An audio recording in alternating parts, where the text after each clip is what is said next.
Hello, welcome back to the channel Darkness to Christ.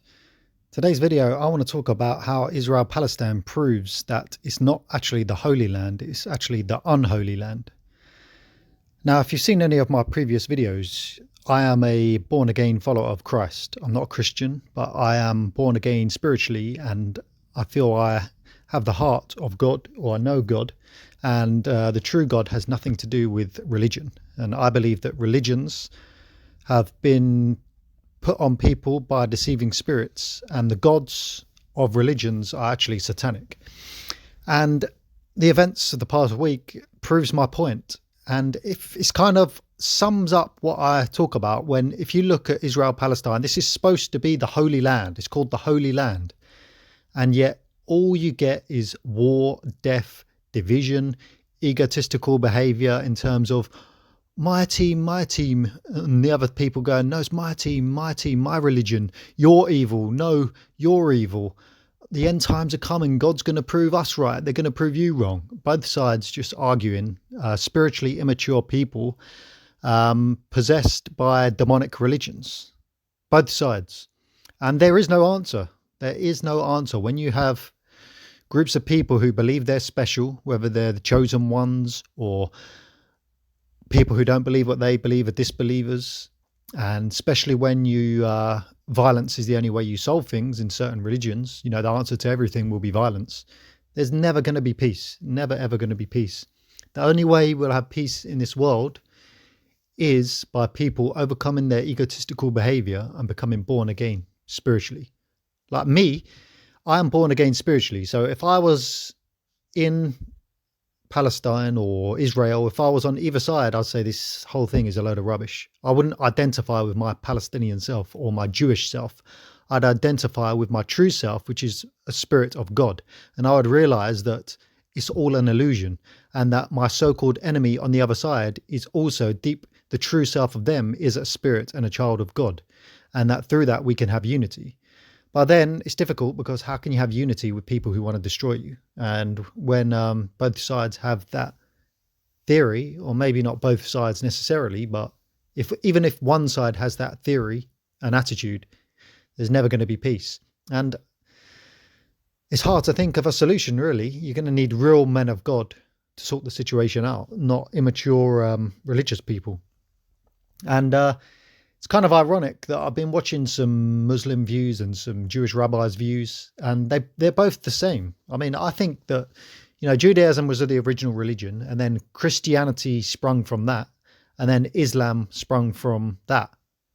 And my theory is Islam's basically sort of just copied Judaism, and it always goes on like that. There was the Ahmadiyya Muslims, they copied Islam, or they went on from Islam. They basically believe that Christ has returned, and their prophet who came in 1850 or something like that, or early in the 19th century, he's fulfilled certain rules, and now they're in a new covenant. So they basically have like the Christian version where Jesus came and fulfilled prophecy.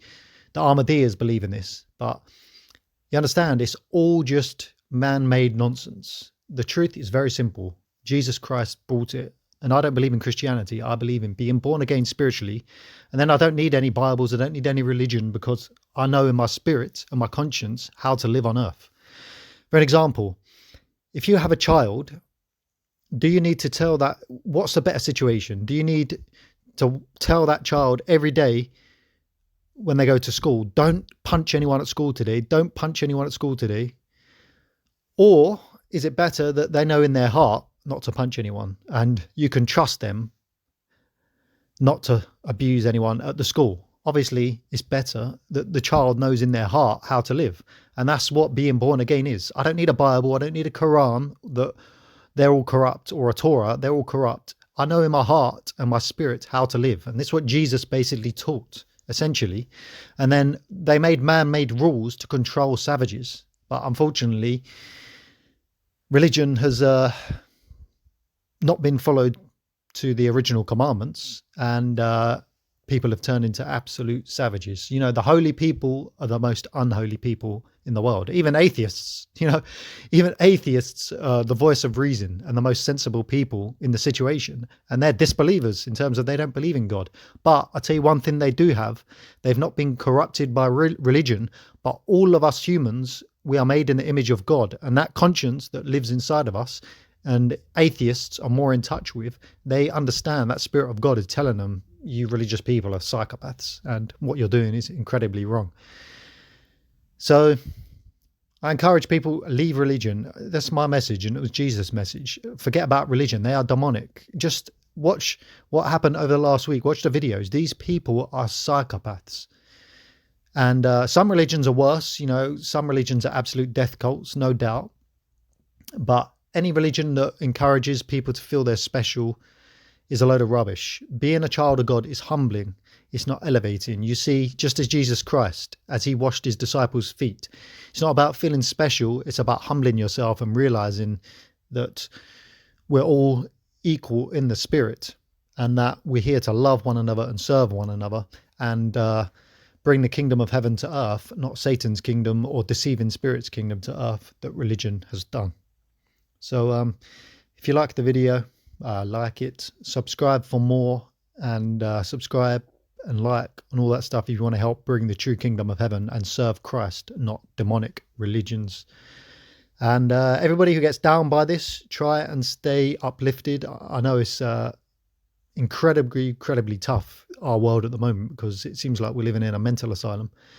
But stay strong. Remember, our Father is a true loving Father, and all these religious people do not represent the Father.